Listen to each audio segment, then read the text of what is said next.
Buenos días, buenas tardes, buenas noches. En este video vamos a estar repasando todas las noticias e información que hubo en el mundo River durante los últimos 7 días. Vamos a hacer un resumen semanal de lo que ha pasado desde el viernes anterior hasta este viernes en todo lo que tiene que ver con el equipo millonario. Vamos a repasar los 2 partidos que se jugaron oficialmente por la liga profesional, todo lo que tiene que ver con el cierre del mercado de pases para el más grande, debido a que mañana definitivamente se cumple el plazo para poder incorporar un jugador más, y todo parecería indicar que no va a haber una nueva incorporación para el plantel de River, que Marcelo Gallardo está conforme con los jugadores que hoy por hoy forman parte de las delegaciones o de las convocatorias que normalmente hace el entrenador para los partidos, y es por eso que, y tal como él dijo, no van a ser locuras, y después de lo que sucedió con lo de Castellanos, que también vamos a estar repasándolo, no vendrá nadie más. Sumado a esto, también vamos a ver qué es lo que sigue para River, porque este fin de semana hay fútbol, porque después se vienen 2 clásicos, y además porque en el transcurso de esta semana se podría terminar de confirmar la fecha de la Supercopa Argentina entre River y Boca. ¡Empecemos! Para comenzar, un breve análisis de los 2 partidos que ha disputado River, los 2 primeros de esta nueva Copa Liga Profesional que arrancó el fin de semana pasado, totalmente opuestos claramente. El sábado anterior el Millonario visitaba a Unión de Santa Fe con Armani en el arco, Milton Casco como lateral por la derecha, Paulo Díaz y Héctor David Martínez como centrales, y Elías Gómez haciendo su debut absoluto como lateral izquierdo. A la mitad de la cancha, Enzo Pérez, Enzo Fernández, Santiago Simón, Nicolás de la Cruz, que volvía tras una lesión, y Juan Fernando Quintero, que regresaba a la titularidad después de su paso por China, y obviamente el delantero fue Julián Álvarez. Un equipo que, a pesar de que en los primeros minutos mostró alguna que otra intención para atacar, después fue totalmente superado por el conjunto santafesino. No se le vio ninguna idea, sobre todo después de la apertura del marcador para Unión, que fue al principio del segundo tiempo por medio de un penal un tanto polémico que Mauro Luna Diali, exfutbolista de Boca, terminaba cambiando para que Unión se llevara definitivamente los 3 puntos. A pesar de las modificaciones que hizo el muñeco, hizo ingresar a Barco, hizo ingresar a Pochettino, también debutó Herrera, todos los refuerzos a la cancha, pero finalmente no hubo caso y River terminó perdiendo merecidamente 1-0 en Santa Fe.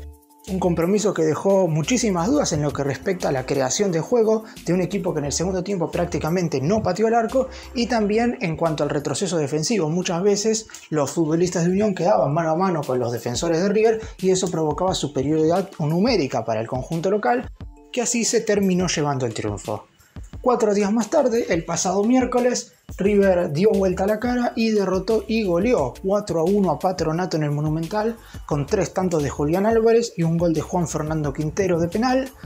El partido había empezado un tanto complicado para el conjunto del muñeco, ya que arrancó perdiendo con un gol de Gudiño entre Paulo Díaz en contra, porque el mediocampista del conjunto de Entre Ríos lanza el centro, la pelota se desvía en el chileno y nada que hacer para Armani, porque el balón se ubica en un lugar imposible de llegar y con una comba bastante extraña que hace que justamente pegue en el palo e ingrese. 3 cambios realizó Gallardo, era este cotejo después de lo que había sido la derrota con Unión. Herrera ingresaba en lugar de Elías Gómez, esto hacía que Casco pasara de jugar de marcador de punta diestro a el marcador de punta zurdo. En la mitad de la cancha, De la Cruz y Quintero salían del 11 e ingresaban Tomás Pochettino y Ezequiel Barco. Los que habían ingresado en el segundo tiempo Santa Fe esta vez estaban desde el arranque.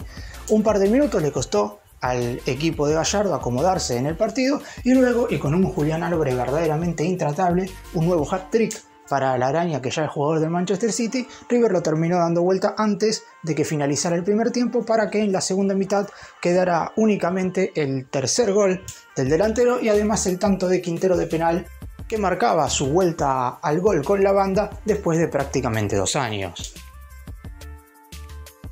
Y una de las cuestiones que marcó por mucho lo que fueron los cambios de equipo de Marcelo Gallardo en ambos partidos fueron las lesiones que sufrieron Robert Rojas y Agustín Palavecino antes del debut del equipo en la Copa Liga Profesional.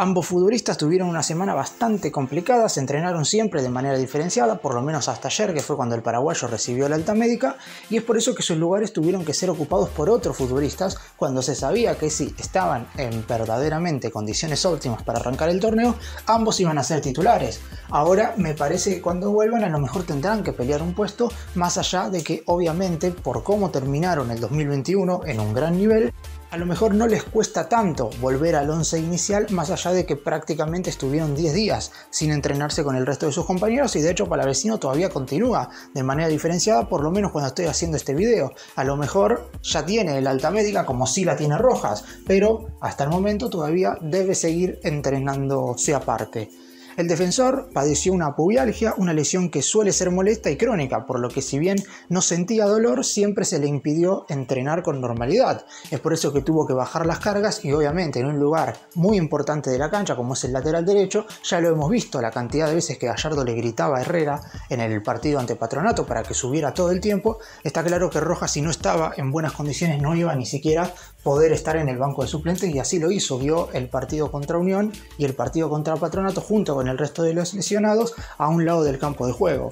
Por el lado de Palavecino, su lesión parecería un tanto más compleja. Tiene una tendinopatía rotuliana en la rodilla izquierda, algo así como una tendinitis un tanto agravada, que en un principio se estimaba que con una semana de descanso podía volver a estar a la par de sus compañeros, pero finalmente tendrá que estar un poquito más afuera de las canchas, y me parece que Gallardo no lo va a arriesgar para enfrentar el domingo a Newell's en Rosario, sino que recién va a estar a disposición para verse las caras el otro fin de semana, el otro domingo, contra Racing en el Monumental, y de esa manera llegar de la mejor forma posible a los dos clásicos consecutivos. Primero, como dije, recibir a la Academia en el Antonio Vespucio Liberty, y posteriormente visitar a San Lorenzo en el nuevo gasómetro. Y ahora lo que vamos a hacer es un pequeño resumen de la actuación de los 7 refuerzos en el transcurso de estos dos partidos de esta primera semana de compromisos oficiales. Para el más grande, recordemos quiénes fueron los 7 jugadores que River, con el aval de Marcelo Gallardo, decidió incorporar en este mercado de pases. El que ven en pantalla: Juan Fernando Quintero, Elías Gómez, Ezequiel Barco, Tomás Pochettino, Marcelo Andrés Herrera, Leandro González Pires y Manuel Mamana. Lo primero que hay que decir es que ninguno jugó los 2 partidos desde el arranque en condición de titular, sino que lo fue mechando entre ambos compromisos. Empecemos con Quintero, que fue el único que ha marcado un gol. Estuvo como titular en Santa Fe frente a Unión, jugó los primeros 45 minutos, no tuvo un buen rendimiento y tuvo que salir por un golpe en el entretiempo. Perdió su lugar desde el arranque en el compromiso contra Patronato, ingresó para jugar los últimos 20 minutos, le dio una muy buena asistencia a Álvarez, que lamentablemente por el muy buen achique del arquero de Patronato no pudo convertir su cuarto tanto en ese partido, pero terminó convirtiendo el penal luego de que justamente le cometieran una falta a él dentro del área. Seguimos con Elías Gómez, lateral izquierdo, que fue titular en Santa Fe, el otro refuerzo que estuvo desde el arranque en el compromiso en condición de visitante y que también ingresó en el segundo tiempo frente a Patronato, por lo que Gallardo lo tiene muy en cuenta para ser el suplente de Casco, o en algunas oportunidades para hacer lo que hizo justamente en el primer partido, más allá de que no haya salido de la mejor forma, que es pasar a Milton para jugar en el lateral derecho y que obviamente Elías Gómez continúa en el lateral izquierdo. Ezequiel Marco, titular en el Monumental frente a Patronato, e ingresó en el entretiempo en el partido contra Unión en Santa Fe. Quizás ha sido el más flojo en cuanto a lo que es rendimiento continuado, pero aún así hay que decir que seguramente también sea el que más se le exige, porque es un futbolista que vino por una suma de dinero bastante importante, va a estar 2 años en River y obviamente tiene todavía bastante crédito como para seguir rindiendo. Tomás Pochettino, titular en el Monumental, asistencia a Álvarez en el tercer tanto, e ingresó en la segunda parte en el compromiso ante Unión en Santa Fe. Buen rendimiento en general de Pochettino, ya había mostrado buenos destellos cuando ingresó frente a Platense en el amistoso de verano y también contra Vélez en el Monumental, y lo terminó de confirmar en el compromiso ante Patronato. Si bien no ha tenido quizás una continuidad totalmente aceptada durante el tiempo que estuvo dentro de la cancha, la realidad es que tuvo muy buen nivel. Marcelo Andrés Herrera, titular en el Monumental frente a Patronato, jugó los 90 minutos, le dio la asistencia a Álvarez del empate parcial entre River y el Patrón, y jugó la verdad un aceptable compromiso, pasando siempre al ataque tal como se le exige a los laterales de River. Ya había hecho su debut ingresando en el segundo tiempo ante Unión en Santa Fe. Leandro González Pires no jugó en Santa Fe, pero sí ingresó unos minutos por Paulo Díaz en el partido ante Patronato en el Vespucio Liberty. Se mostró sólido y seguro. La verdad que no lo exigieron demasiado, pero ya habíamos visto en el amistoso contra Platense que tiene todas las condiciones como para ser mucho mejor que cuando se fue. Y para finalizar, el único que no jugó ni un minuto fue Manuel Mamana, que estuvo en ambos cotejos sentado en el banco de suplentes. Sabe que será difícil ganar su lugar, porque además de los 3 centrales que han jugado Oficialmente por ahora, que son Díaz, Martínez y González Pires, tiene a dos futbolistas muy experimentados como Maidana y Pinola peleando un lugar con él, por lo que seguramente recién pueda sumar minutos cuando River arranque la triple competencia.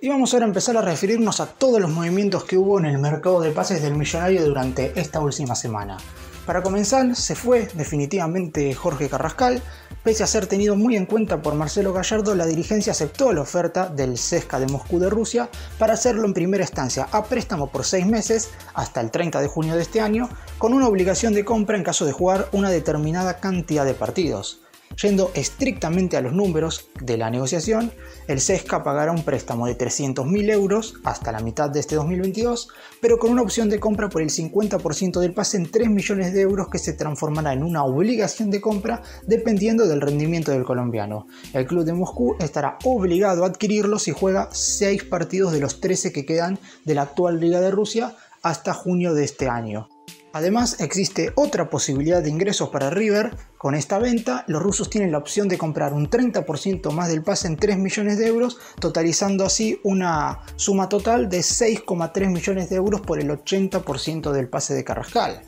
Yendo un poco a lo que fue su paso por River, comenzó con pocas oportunidades cuando llegó en enero del 2019. De hecho, su primer gran partido importante fue prácticamente 6 meses después, cuando el Millonario enfrentó a Cruzeiro en Belo Horizonte por la vuelta de los octavos de final de la Copa Libertadores, compromiso que River terminaría igualando con el equipo brasileño por 0-0, pero clasificando entre los 8 mejores por medio del punto de penal. Ya en 2020 el muñeco le dio más minutos y en un principio no defraudó, porque fue de lo mejor del equipo a finales de ese año, a tal punto que en 2021 terminó heredando la camiseta número 10 que dejó Nacho Fernández cuando este se fue al Atlético Mineiro de Brasil. Pero en el 2021 lamentablemente para Carrascal estuvo plagado de irregularidades. Tuvo algunas pinceladas de buen fútbol, anotó algún que otro gol, pero nunca llegó a afianzarse como titular definitivamente porque no pudo mantener su buen nivel ni tener una continuidad lo suficientemente adecuada. En total jugó 81 partidos en el más grande, anotó 9 goles y conquistó 5 títulos. Y otro que se fue, aunque no formaba parte del plantel profesional, fue Santiago Montiel, el lateral izquierdo de la reserva y primo de Gonzalo, futbolista muy querido por todos los hinchas de River y que se terminó yendo al Sevilla de España a mediados del año pasado, jugador también de la selección argentina. Venía trabajando aparte para renovar su contrato, algo que finalmente no sucedió y por eso rescindió su vínculo con el más grande y se sumó a la tercera división de Argentinos Juniors. Firmó con el equipo de la Paternal por 3 años hasta el 31 de diciembre del 2024 con un esquema de productividad que tiene que ver con la cantidad de partidos que juegue tanto en la reserva como si en algún momento llega a debutar en la primera división, algo que en River no pudo lograr.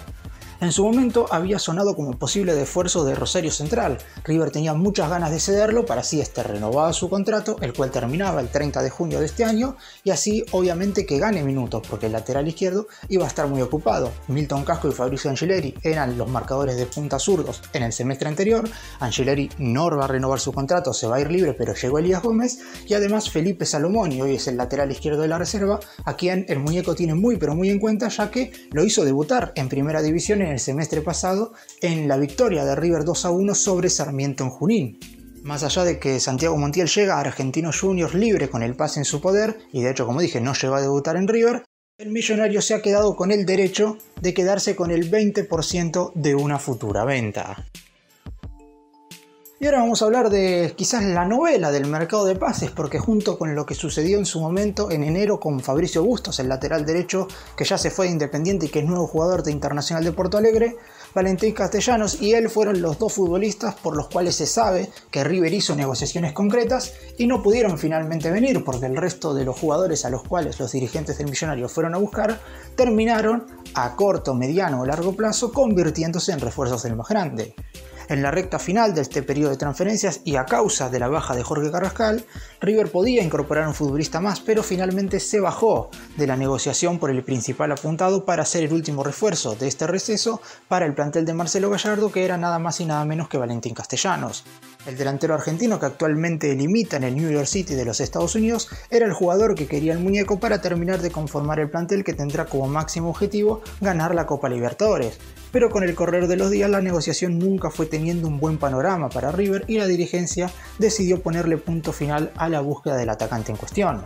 Tras varias ofertas de los dirigentes del más grande al Citigroup, que es el dueño de su pase, de hecho,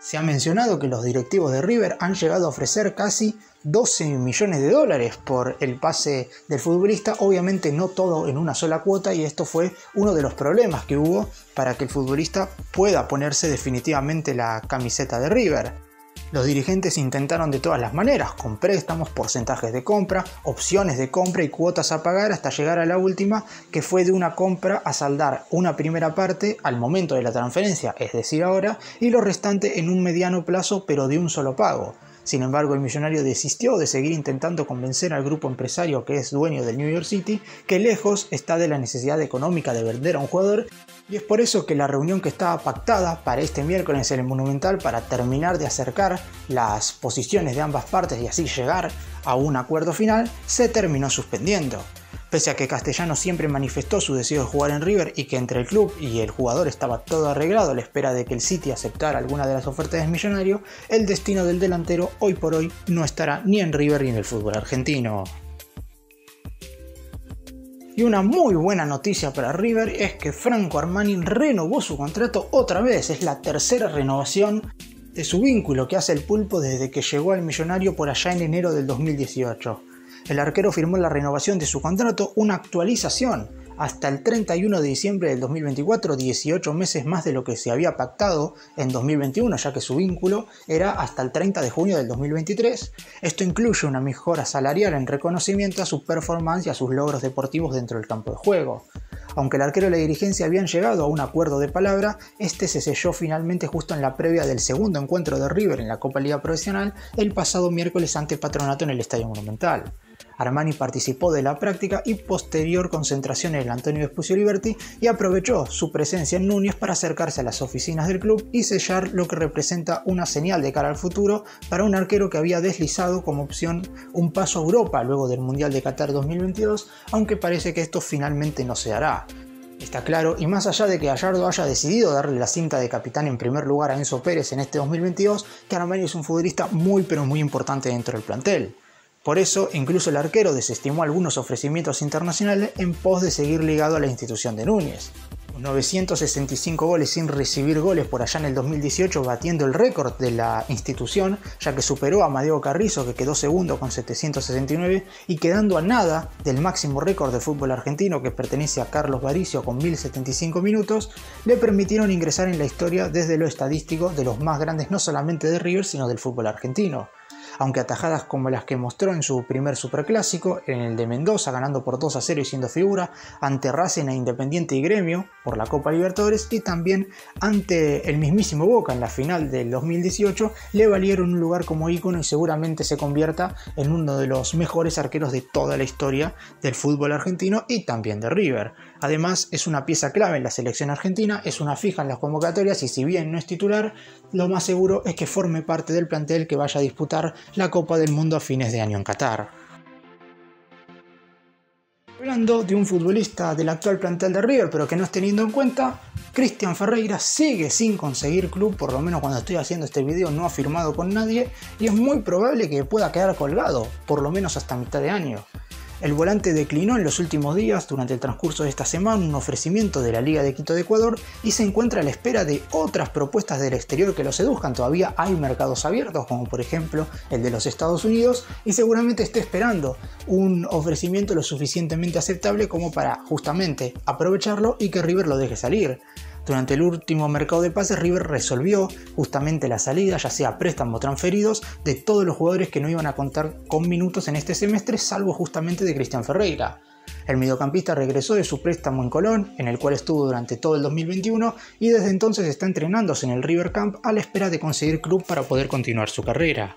no va a ser tenido en cuenta por Gallardo y es por eso que deberá salir sí o sí en este mercado de pases, o si no quedará sin jugar por lo menos hasta junio. De hecho, la dirigencia del Millonario ya había llegado hace días a un acuerdo con Newell's Old Boys de Rosario para ceder al mediocampista por un año sin cargo y con una opción de compra, pero el pase nunca se hizo porque Ferreira decidió esperar ofertas del fútbol del exterior. Además, tenía la chance latente de volver a Colón de Santa Fe, pero con el cierre del mercado de pases acá en Argentina, tanto el Salvalero como la Lepra quedaron descartados como opciones.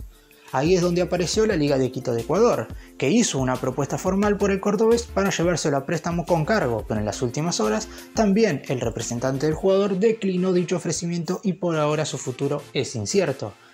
Su agente continúa trabajando para conseguirles otras ofertas del mercado del extranjero, aunque por ahora no hay nada concreto sobre la mesa y el jugador continuará entrenándose hasta que defina su nuevo destino.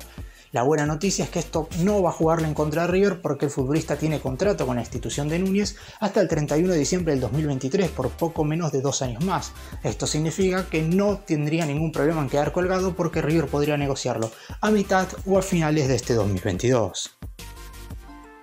Y vamos ahora a referirnos a un jugador por el cual River preguntó teniendo en cuenta la dificultad que se sabía que había para incorporar a Valentín Castellanos. Nos estamos refiriendo a Jordi Caicedo, delantero que seguramente muchos no conozcan y tampoco muchos hayan visto jugar. Es un ecuatoriano de 24 años que actualmente limita en el CSKA Sofía de la primera división de Bulgaria, en Europa. Había sido solamente un llamado para consultar las condiciones de un posible pase y difícilmente habría un nuevo movimiento, y de hecho no lo hubo, por lo menos por ahora. Habrá que ver si a mitad de año, con la liberación del cupo extranjero por la ida de Carrascal, puede llegar a haber algún intento.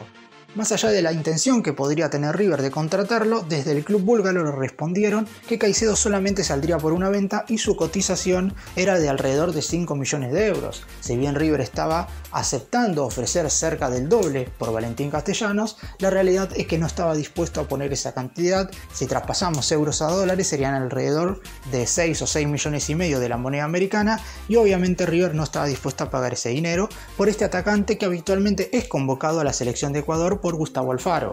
Caicedo, nacido el 18 de noviembre de 1997 en la ciudad de Machala, mide 1,87 m, es atacante de área y es diestro. Luego de hacer toda su carrera en el fútbol ecuatoriano y de pasar por el Vitória de Brasil, en febrero del 2021, hace un año, terminó llegando al CSKA de Sofía y parece que allí encontró su lugar en el mundo. Hizo 27 goles en 59 partidos disputados y se llevó el premio al mejor extranjero de la Liga de Bulgaria durante el año pasado. Otra imposibilidad que hay, o algo que prácticamente hace muy difícil que pueda venir a River, es que su contrato termina el 30 de junio del 2025, dentro de 3 años y medio más, y es por eso que no hay mucha manera de presionar al club búlgaro para dejarlo salir. O se pone la plata o no viene, y es por eso que por el momento River decidió no preguntar más y ni siquiera empezar una posible negociación. Y un delantero que fue ofrecido en las últimas horas, ayer jueves por la mañana, tras la negativa de la posibilidad de contratar a Valentín Castellanos, fue Maxi Romero. El atacante fue ofrecido a River en las últimas horas. El delantero, que actualmente juega en el PSV de los Países Bajos con 1 año y medio más de contrato, más precisamente hasta el 30 de junio del 2023, no vería con malos ojos regresar a la Argentina y llegar al Millonario, y es por eso que su representante lo ofreció a la directiva del más grande, teniendo en cuenta que no iba a poder contratar al delantero que querían, que como dije era Castellanos. Hay que aclarar que fue ofrecido, y como ya sabemos son muchos los futbolistas que ofrecen a River en cada uno de los mercados de pases, más aún cuando el periodo de transferencias en Europa ya está cerrado y son muy pocos los que finalmente se terminan poniendo la banda. De hecho, prácticamente son contados con los dedos de la mano, por muchos de ellos ni siquiera se arrancan las negociaciones. Gallardo se había asegurado con anterioridad que, salvo que se les presente una oportunidad, iba a ser muy complicado que llegue alguien más en este periodo de transferencias. El muñeco está muy contento con el mercado que se hizo, más allá de que para completar el plantel falte un delantero más, y es por eso que se hizo una larga negociación que no terminó en buen puerto por Valentín Castellanos. En el caso de Maxi Romero no hay duda de que es un atacante de mucha jerarquía, pero que lamentablemente su carrera ha estado plagada de lesiones que le han impedido sacar lo mejor de él de manera más continuada y con una mayor regularidad. El delantero de 23 años surgió de la cantera de Vélez y en 2018 fue vendido por nada más y nada menos que una cifra de 10 millones de euros a su actual club, que es el PSV. En la temporada 2019-2020, como no tenía muchos minutos en Europa, regresó al equipo de Liniers, pero tampoco tuvo mucha continuidad hasta que volvió a irse. No obstante, cuando regresó a Holanda, lamentablemente empezó a sufrir lesiones un tanto más reiteradas y es por eso que ha jugado muy poco desde ese entonces, y este sería uno de los motivos por los cuales en River ni siquiera lo han tenido en cuenta para una posible contratación. Y para finalizar vamos a referirnos al segundo entrenador más ganador de la historia del club, a un ícono del mundo millonario. Estamos hablando de Ramón Ángel Díaz, que tiene nuevo equipo para dirigir. Este lunes se confirmó su regreso al Al Hilal, el club de Arabia Saudita en el cual ya estuvo entre los años 2016 y 2018, donde ganó 3 títulos y además tuvo un enorme porcentaje de efectividad con un 73,3% de los puntos ganados. Ramón alternó entre el fútbol sudamericano y el de Emiratos Árabes, además de haber dirigido en Arabia Saudita e incluso Egipto en los últimos años. Tras su salida de River a mediados del 2014, luego de haber ganado el torneo final y la Copa Campeonato ante San Lorenzo, se hizo cargo de la selección de Paraguay, en la cual estuvo hasta mediados del 2016, cuando finalmente fue a Arabia Saudita para dirigir al Al Hilal. Luego tuvo un breve paso por el Al-Ittihad y por el Pirámides de Egipto. En 2020 estuvo en Libertad de Paraguay y también, sin poder dirigir, pasó rápidamente por el Botafogo de Brasil. Ya en 2021 decidió regresar al Golfo Pérsico para hacerse cargo del Al-Nassr de los Emiratos Árabes Unidos. Y finalmente este lunes se produjo su regreso al Al Hilal, club que viene de jugar el Mundial de Clubes de la FIFA y que tras ganar los cuartos de final por 6-1, cayó en semifinales ante el Chelsea de Inglaterra por 1-0 y finalizó en la cuarta colocación del certamen. Al Hilal es uno de los clubes más importantes de Arabia Saudita, su estadio queda en Riad, la capital del país, y la realidad es que no está haciendo un mal campeonato local, se encuentra en la cuarta posición con 31 unidades en 17 partidos jugados. El tercero es el equipo del Piti Martínez, el Al-Nassr, que tiene 7 puntos más pero lleva jugado 20 encuentros, por lo que si el pelado Díaz comienza con el pie derecho podría llegar a pelear por quedar en la segunda posición y ganarse el pasaje directo a la próxima Liga de Campeones de Asia. En caso de quedar tercero irá al repechaje y de quedar cuarto como lo está ahora, no se clasificará al torneo más importante a nivel clubes del continente asiático.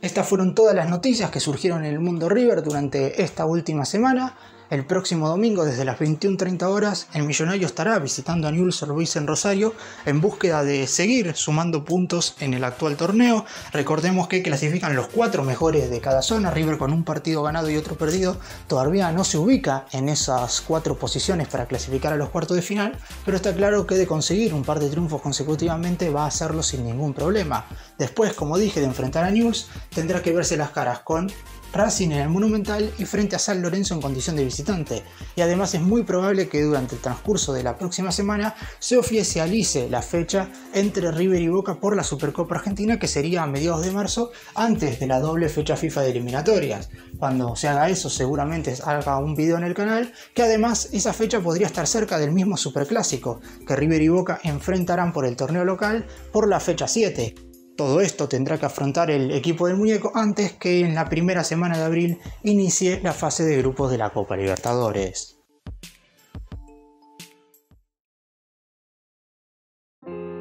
Gracias por mirarnos, suscríbanse, nos vemos en el próximo vídeo.